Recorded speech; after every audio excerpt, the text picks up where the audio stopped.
where it came from. I'm Queenie Eanaj, and Rhymes and Punishment is my reimagining of the songs we were taught to clap to, but never told the meaning behind. Each rhyme you're about to hear has been twisted into a dark, fictional crime story. Stories soaked in the dirt, in the shadows, in the kind of fear we don't speak aloud in daylight. These aren't lullabies. These are legacies, each one rooted in Black folklore, Southern hauntings, generational warnings, and rhythms older than this country itself. See, I don't believe these rhymes were ever safe. I think they were coded. I think they were caution signs. And now I'm bringing their shadows forward. What you're about to hear, it isn't for comfort, it's for remembering. So go ahead, listen close. But don't sing along, not unless you know exactly what you're summoning. Welcome to Rhymes and Punishment. Let's dive in. Episode 1, Hambone. They say silence is holy, but on that land it was a death sentence. Ain't no scripture carved into the trees, but the soil remembers. And so do I. Before my mama passed, she told me a story. The kind that sits heavy in your chest, scratching the inside of your ribs like a bad spirit trying to claw its way out. I thought it was just folklore, a tale to keep the babies from sneaking off at night. But it wasn't no story. It was a warning, and now I think it's happening again. You ever heard of Hambone? Not the food, not the game. I'm talking about the spirit. Hambone, Hambone, where you been? Round the world and back again. We used to say it without thinking, just patting rhythms on our legs like it was nothing. But rhythm ain't nothing. Rhythm is everything. And where I come from, it used to be life. Until they took it away. Back in 1740, on the Dyer Plantation, after the Stoner Rebellion rattled the white folks, they passed that Negro Act. No more books, no more meetings, no more drums, especially the drums. See, they didn't understand what drums really were. To us, drums were language. They were prayer. They were blood. And when the plantation owner, Mr. Caleb Dyer, made his overseers gather up every drum, every hollowed out gourd, every stick and stone we used to make music, he burned it all. Laughed while the fire cracked and spit and swallowed the last sound we had left. The land went still, and then the people started dying. Not slow neither. First it was old Mabel, fell out in the middle of the cotton row, clutching her chest like something was reaching inside, wringing her heart like a rag. Then 2 of the field hands, brothers, found curled up like dry leaves near the woods. Then a baby, cold as clay by morning. The elders said our blood was getting cold, said rhythm kept it warm, kept it moving. Without the beat, the body forgets how to live. Hambone, Hambone, what you say? I say I ain't got no drum to play. That's when the girls started singing. Their names were Effie and Lo. Twins, barely 6 years old, always dancing, always laughing. But after the drums were gone, they went quiet, didn't eat, didn't sleep right, until one night, their mama woke to the sound of slapping. Not crying, not moaning, just rhythm. The girls were sitting in the corner of the cabin, facing the wall, patting their thighs and chests in perfect time. Left, right, slap. Left, right, slap. And whisper singing, Hambone, Hambone, where you stay? I met Hambone on the great highway. Their mama screamed, said it sounded like 2 sets of hands, but there were 3 different rhythms. She swore something was patting the floorboards beneath them. And the next morning, no one died. That was the first night the dying stopped. So they sang again the next, and the next, and the next. And the plantation noticed. Not the white folks.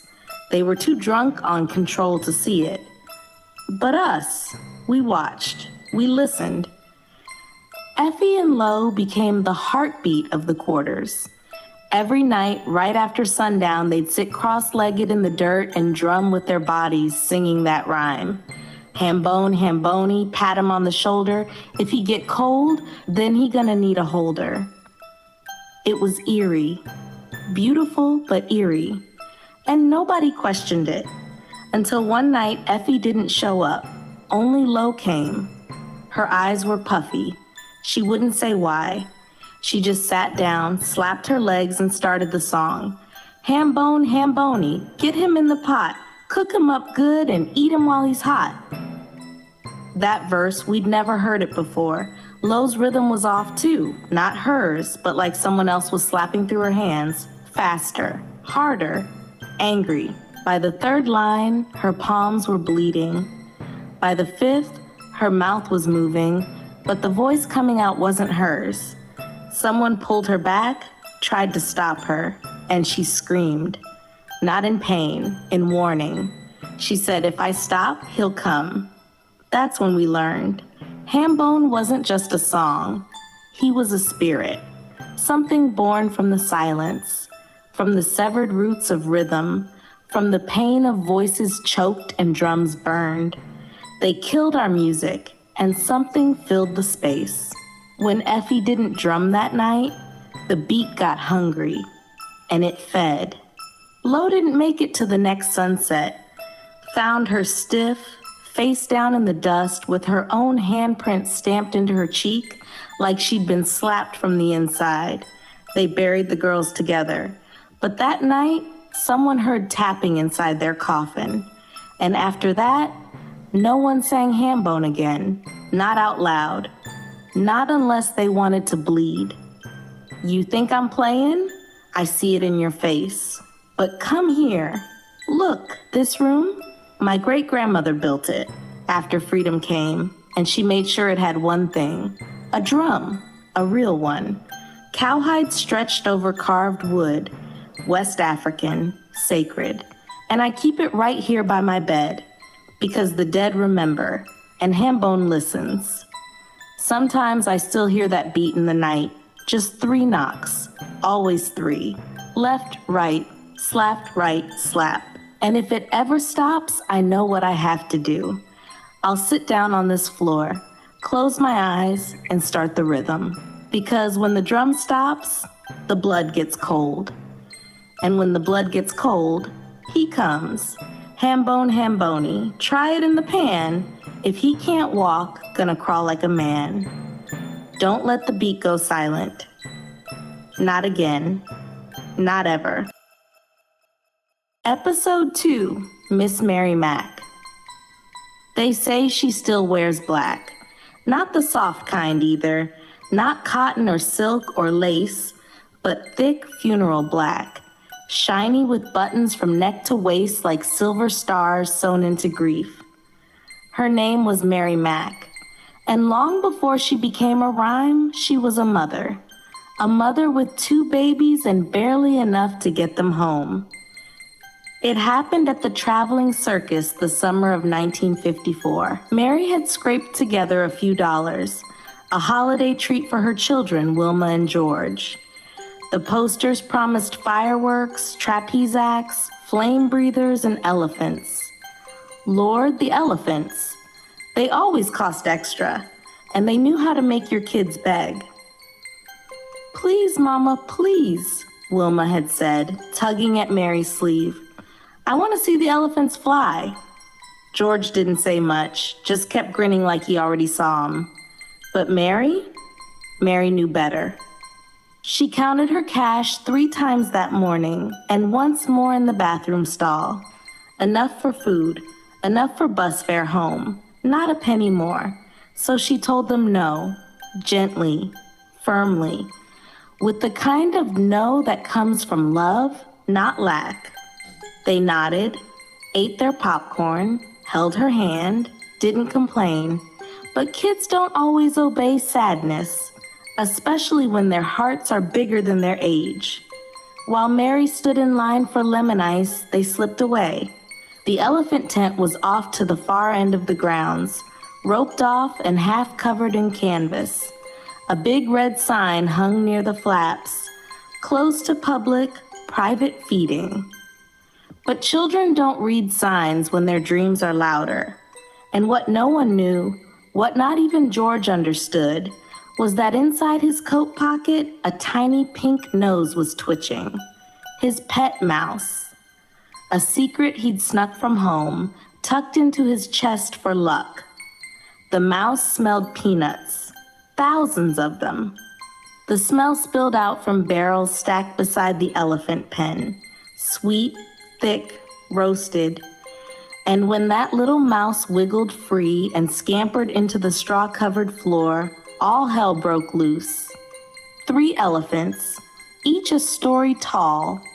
One squealed, the other reared, and the third, biggest of them all, panicked. The tent collapsed in seconds. By the time Mary Mac found them, all she saw were 2 small shoes, a crumpled popcorn box, and a sea of silver peanuts soaked red. They say she screamed so loud the circus lights flickered, that when she bent down to gather what remained, her dress turned black in that instant, and it never changed again.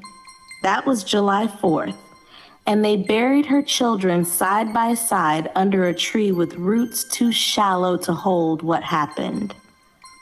But that wasn't the end, because grief like that don't stay buried. A week later, someone saw Mary near the Riverwalk, alone, mumbling to herself, "Miss Mary Mac, Mac, Mac," all dressed in black, black, black, with silver buttons, buttons, buttons, all down her back, back, back. Her eyes were glazed. Her hands kept slapping against her thighs in rhythm, like she was calling something. She asked the preacher for 50 cents. When he asked why, she whispered, "To see the elephants jump the fence." They say she died a few years later, but no one remembers a funeral, just stories and sounds. I was 7 the first time I heard the rhyme. 2 girls on the playground clapping out the beat like it was nothing. I joined in.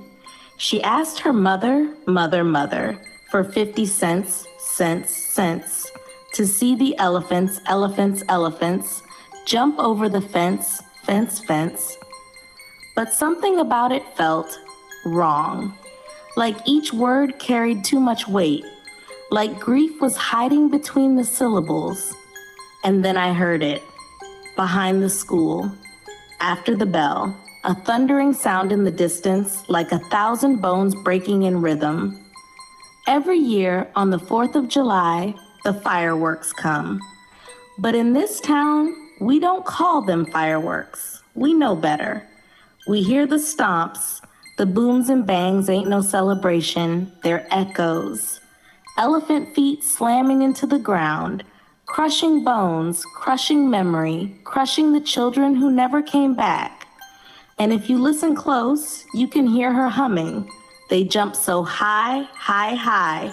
They touch the sky, sky, sky, and they didn't come back, back, till the 4th of July. Lie. Some say Miss Mary Mac still visits the circus ruins, that she's looking for George's mouse, that she holds 2 pieces of chewed popcorn in her hand, waiting for her babies to take them. She wears the same black dress, the same silver buttons, the same look on her face that says, "Don't ask me for joy if you can't afford grief." And if your child ever disappears on the 4th, and all you hear is clapping in the trees, don't follow the sound. Don't sing the rhyme. And for God's sake, don't bring peanuts. Because the elephants remember, and so does Mary. Episode 3, Down, Down, Baby. They say don't go near the old amusement park after dark. Don't walk past the rusted gates. Don't follow the sound of the roller coaster chain. And don't you dare repeat that rhyme. But kids still do. Every few years, someone plays too much, claps too loud, sings too fast, and then the coaster comes alive. Nobody ever sees the whole thing. Just flickering lights, a high-pitched scream, a thump, thump, thump like steel wheels on cracked tracks. And then silence, except for the rhyme. Down, down, baby, down by the roller coaster. It was July 1997, the summer heat to your skin like syrup, and the fair had just packed up for the year. What was left behind wasn't much, just the bones of what used to be a local amusement park. And on that day, it was just 3 teens tangled in a moment none of them saw coming. Her name was Angelica Moore, 16, pretty in a quiet way, the kind of girl who smiled small but meant it big. She liked peach rings and root beer, wore red barrettes in her braids and silver hoops that caught the sun. She came to the fairgrounds with Marquise Tate, black boy, 17, solid like a tree trunk, polite, but had that fire in his eyes. He was courting her the old-fashioned way, paid for her snacks, held her umbrella, walked her home without touching unless invited. They were sitting under the shade of a cracked cotton candy sign when Daniel Reed showed up. White boy. Lived up the hill in a 2-story with a flag out front. He'd been in Angelica's class since 3rd grade. Always had a thing for her.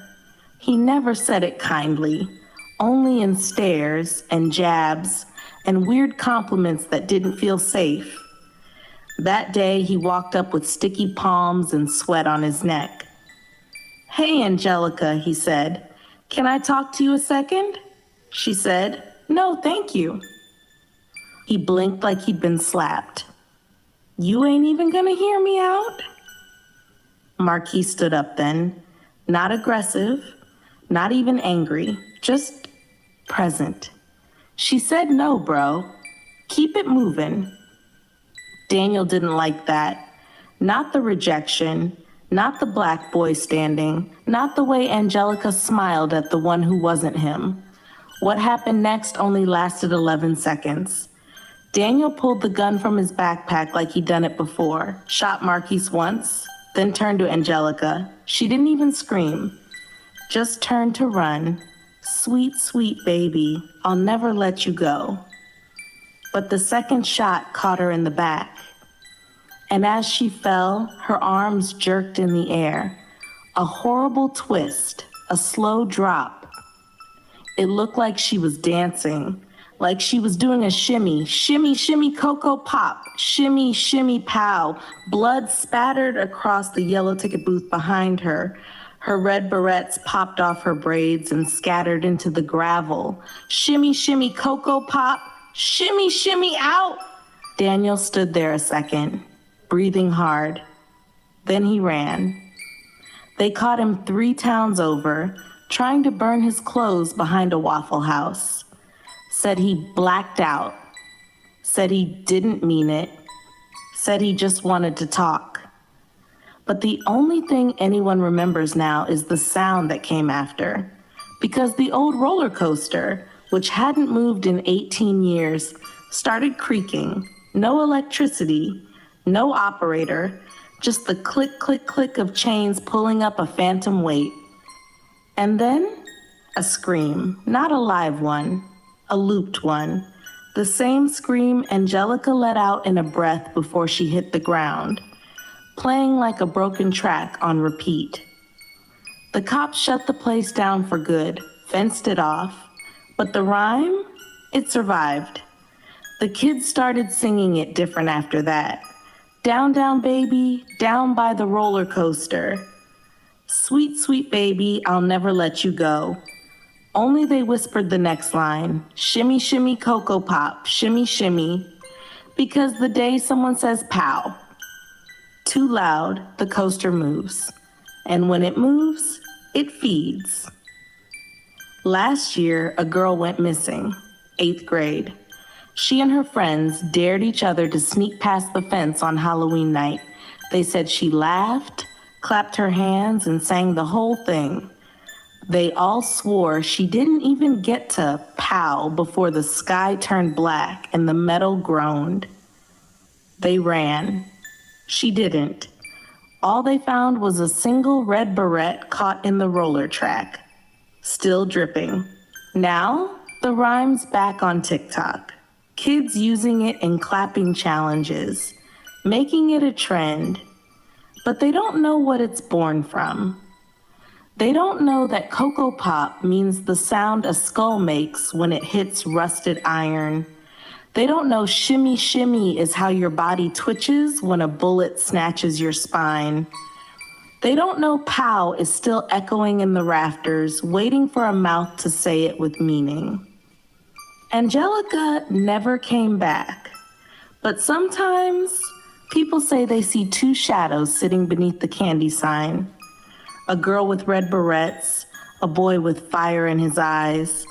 They're still waiting for someone to tell the rhyme right, because the story's not done, and the coaster still hungers. So say it if you want. Down, down, baby, down by the roller coaster. Sweet, sweet baby, I'll never let you go.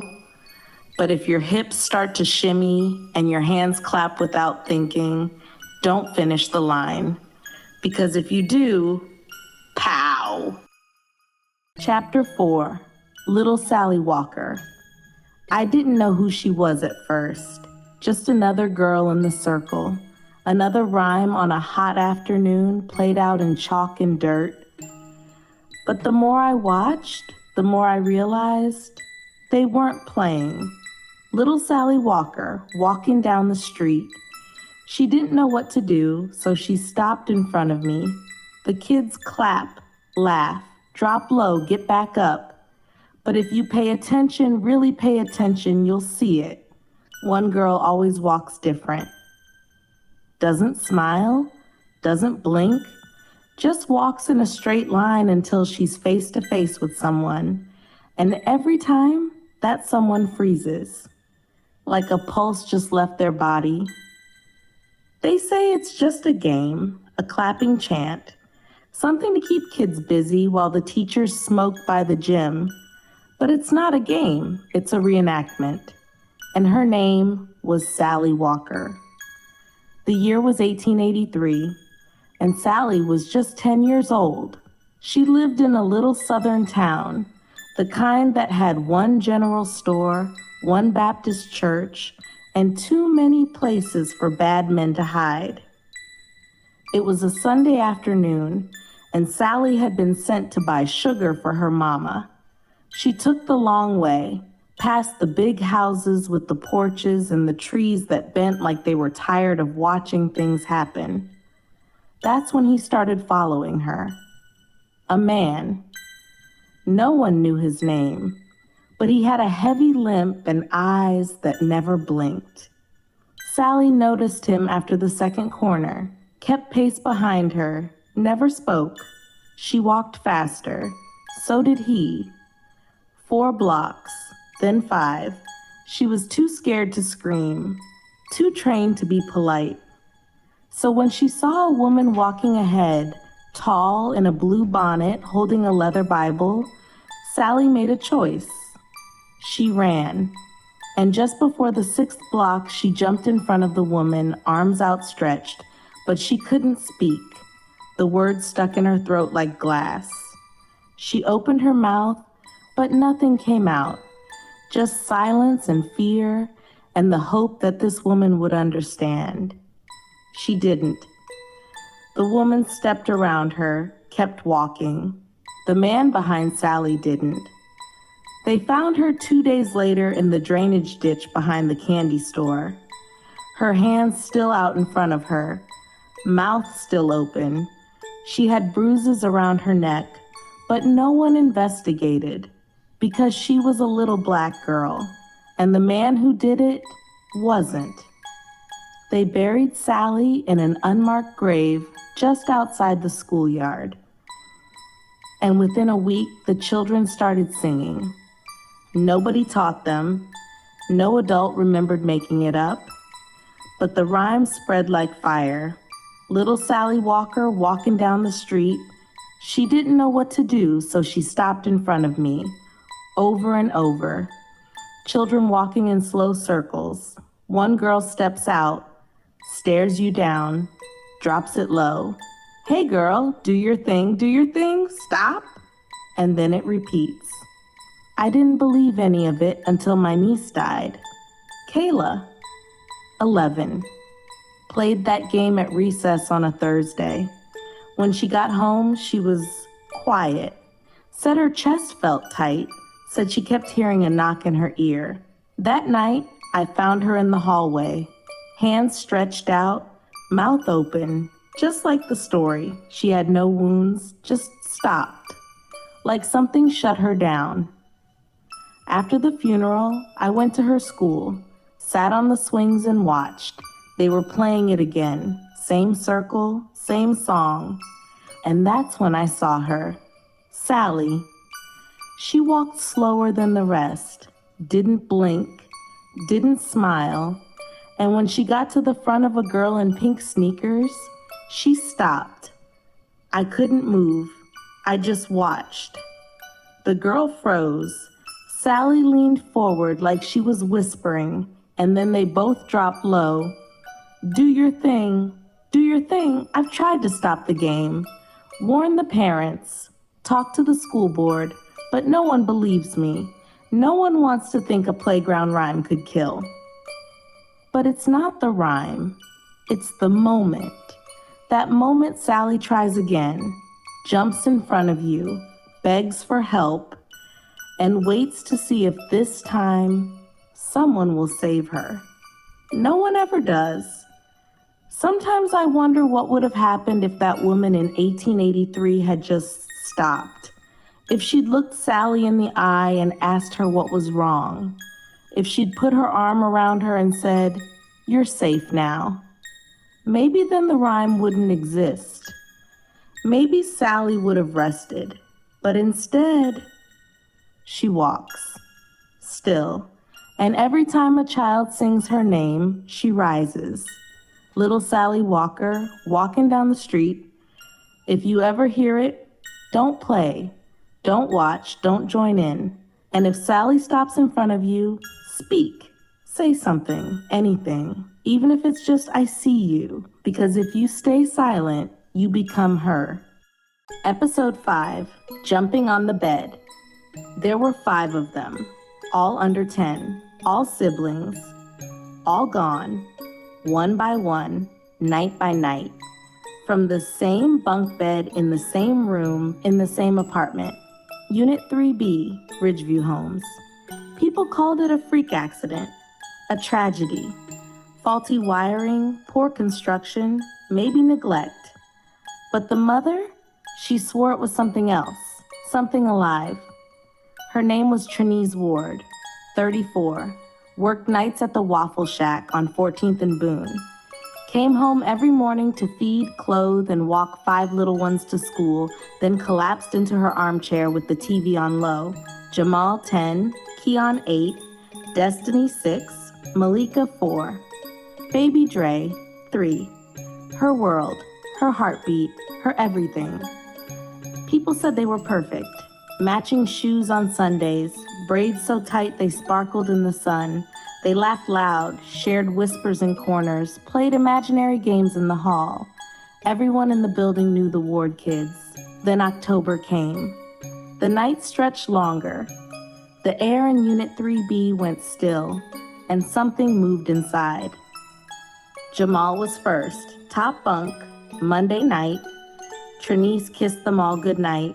No jumping, she said. Turned on the fan, their lullaby since birth. Morning, Jamal on the floor, neck broken, eyes wide. The coroner said, accidental fall. Trinise said, it wasn't a fall. I heard a thump, not gravity, something else hitting. She tried to convince herself she was imagining it. A nightmare, but deep down she knew better. Next night, Keon, same time, same way. Mattress moving before she even opened the door, like it was breathing. The sound of the spring stretching, the floorboards creaking in rhythm with something unseen. She called the cops. Stress, they said. Kids imitate. It's a game. It wasn't a game. It was a countdown. 5 little monkeys jumping on the bed. One fell off and bumped his head. By Thursday, only Destiny and the babies remained. Trinice slept in the hallway, upright in a kitchen chair, bat in her lap. She counted every breath, every shift in the mattress, every floorboard creak.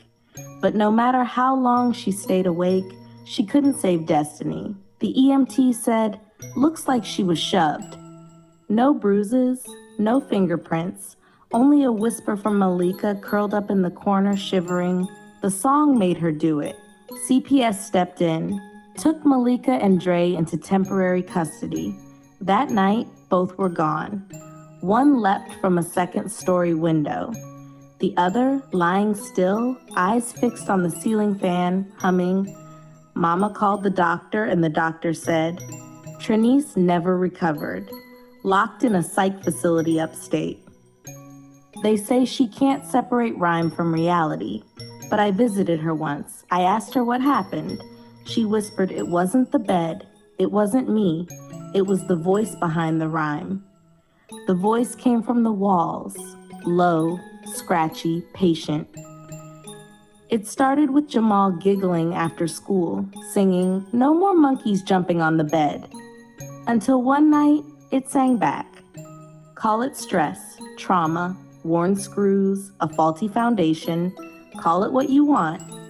But I've been inside 3B, I heard it.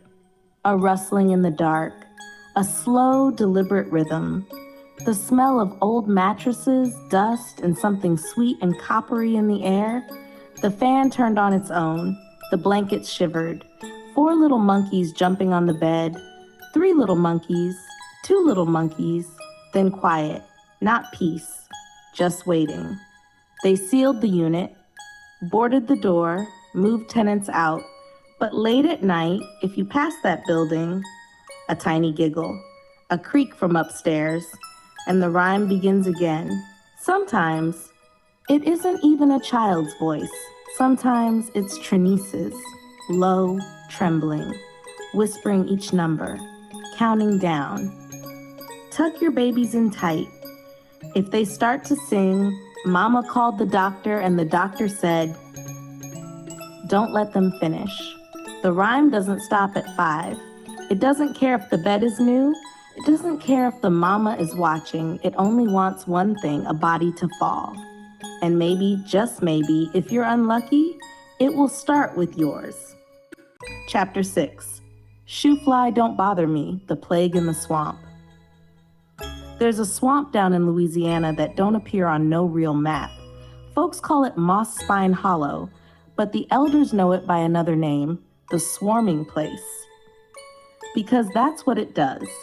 It swarms, not with people, not with noise, but with things that whisper in your ear when you're standing alone at dusk and bite you before you realize you were listening. In 1910, the people living on the edge of that swamp started dying.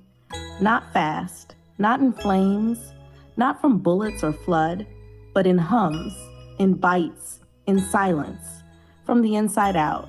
They said it was a sickness. But Trinell Jefferson, the midwife who lived by the bog, said different. They wasn't sick, she told the sheriff. They was called. The preacher's daughter, Mabel, was first. 10 years old, bright teeth and brighter eyes. She came home from picking blackberries with her arms covered in welts. By nightfall, she was talking to something no one could see. Said she felt wings fluttering behind her teeth. By dawn, her body was stiff and her mouth was open wide, like she'd been gasping for something she couldn't name. They buried her quick, but the dirt wouldn't take. Next morning, her grave was open, not dug up, just unsealed. And that's when the children started to sing, "Shoe fly, don't bother me.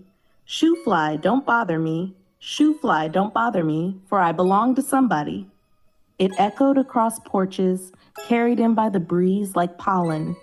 Children sang it without knowing why. But the grown folks, they knew.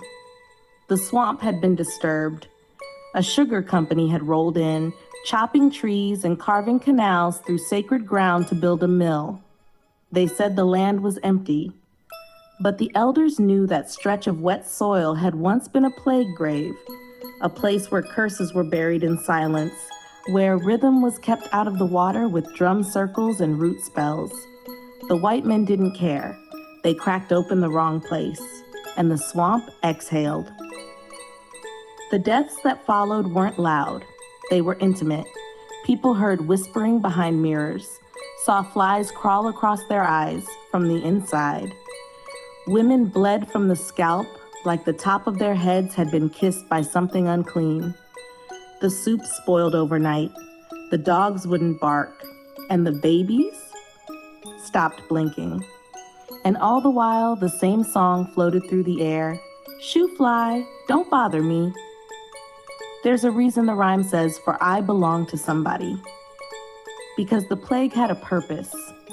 It didn't want everyone, just the ones who'd forgotten who they belonged to. The ones who mocked the old ways. The ones who laughed when the root woman warned them not to build over bones. The ones who saw the swamp as a project, not a promise. It came for them first. But it didn't stop there. By the end of 1911, Moss Spine Hollow was empty. Every house rotted from the inside like something had breathed death into the walls. No fire, no flood, just hush and hum. They say the swamp closed in over what was left, swallowed homes whole, covered grave markers in green and mud so thick even the ghosts got stuck. But the rhyme never drowned. It flew, traveled through jump ropes, hopped onto playgrounds, got sung by children who had never touched a swamp, never buried a brother, never seen a fly crawl out of a preacher's eye socket. Today, people treat it like a joke. You see little kids clapping and spinning to it on screens that never sleep, their faces glowing blue, saying the words like they mean nothing. But Moss Spine Hollow remembers. And every time the rhyme is sung without respect, a wing twitches, a breath is taken, and something in the swamp lifts its head again. A college girl named Kendra took a summer trip through the South last year, went hiking with her friends near Bayou Chene and joked about the legend. She even posted a video on her story, singing the rhyme with bug filter wings and glowing eyes. Shoo fly, don't bother me. She was never seen again. They found her phone next to the edge of the water. Still recording, still humming. So let this be your final lullaby from me. Don't clap this one. Don't sing it in the mirror. And if you ever hear buzzing in your left ear and something sweet in the air, don't breathe in. That's the swamp asking if you remember. That's the past checking if you still believe. And if you don't, it'll come teach you, one bite at a time. I'm Queenie Eanaj, and you've just listened to the final episode of Rhymes and Punishment. If you made it this far, you're braver than most. Now listen close, my little armchair detectives. What nursery rhymes do you remember from childhood? Were they sweet, or did something always feel off about them? Drop your stories in the comments. Like, share, and subscribe if you want more dark little ditties with dirt under their fingernails. Because me, I don't just listen to rhymes, I listen for what's buried inside them. And if you're really paying attention, you might just hear the beat underneath the words, the shadow tapping, waiting, keeping time. Until next time, keep your eyes open, keep your hands clapping, and don't let the rhythm stop. After all, some songs never die.